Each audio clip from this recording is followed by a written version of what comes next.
আমি একটা পরিসংখ্যান দেখলাম এরকম যে 1300 মানুষের ইফতার, তাহলে টোটাল বাজেট হয় 1,62,50,000 টাকার মতো। তো এটাই যদি হয়, তো নয়া বন্দোবস্ত বা নতুন রাজনীতি যে বয়ান দেওয়া হচ্ছে সেটার প্রতিচ্ছবিটা আসলে কোথায়? ওনাদের 1,62,00,000 টাকা খরচ করেছে, ইট ডাজন্ট ম্যাটার, ওনারা আরও খরচ করতে পারে, কিন্তু এই খরচের স্বচ্ছতাটা কোথায়?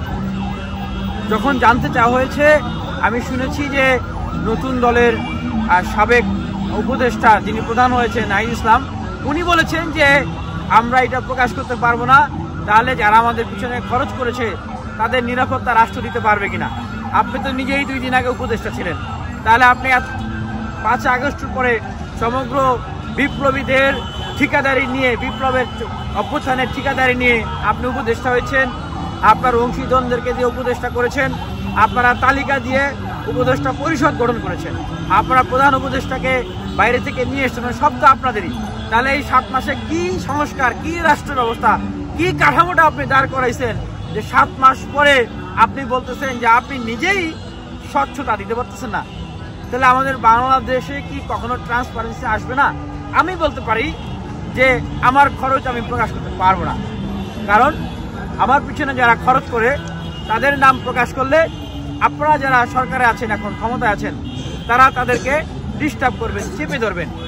এটা অভিযোগের জায়গা থেকে না, এটা তো বাস্তব।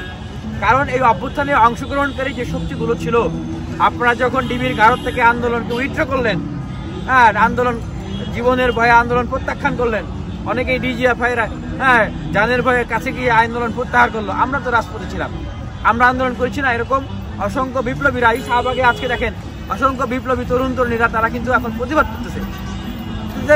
অনেক ছাত্র সংগঠন প্রতিবাদ করেছে সাংগঠনিকভাবে, যারা আন্দোলনে অভ্যুত্থানের রেস্টে গুরুত্বপূর্ণ, তাদেরকে সুকৌশলে অরাজনৈতিক বৈষম্য বিরোধী করতে হবে। 5 আগস্টের পরে আপনারা সবাইকে সাথে রাখলেন, 5 আগস্টের পরে আপনাদেরকে মনে হলো যে রাজনৈতিক দলের সবাইকে বাদ দিতে হবে। আবার আপনারা কি করলেন, মানে দিলেন এই সংস্কার কমিশন, সেখানে নিরপেক্ষ ছাত্র প্রতিনিধি দিতে হবে, রাজনৈতিক ছাত্র সংগঠনের সাথে যারা জড়িত ছিল তারা বাদ, উপদেষ্টা নিরপেক্ষ হইতে হবে। তারপরে বিভিন্ন গুরুত্বপূর্ণ সচিব থেকে শুরু করে দপ্তর, পরিদপ্তর, অধিদপ্তরে যে জায়গাগুলো ছিল আওয়ামী লীগের আমলে, এগুলোকে সরাইলেন, সিটি কর্পোরেশন বিভিন্ন জায়গায়, সেইখানে নিরপেক্ষতার কথা বলে আপনারা লোকগুলোকে নিয়োগ দিলেন। শেষে আমরা কি দেখলাম? তাদেরকে নিয়ে আপনারা রাজনৈতিক দল গঠন করলেন।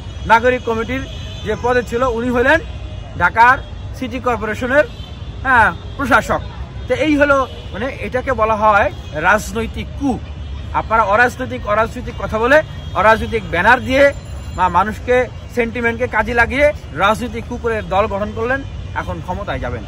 এইটা জনগণ কিন্তু এইটা প্রশ্ন করতেছে। বিবিসির প্রতিবেদন হয়েছে যে এই নতুন রাজনৈতিক দলকে কেন কিংস পার্টি বলা হবে, এর পিছনে হাজারো যুক্তি আছে।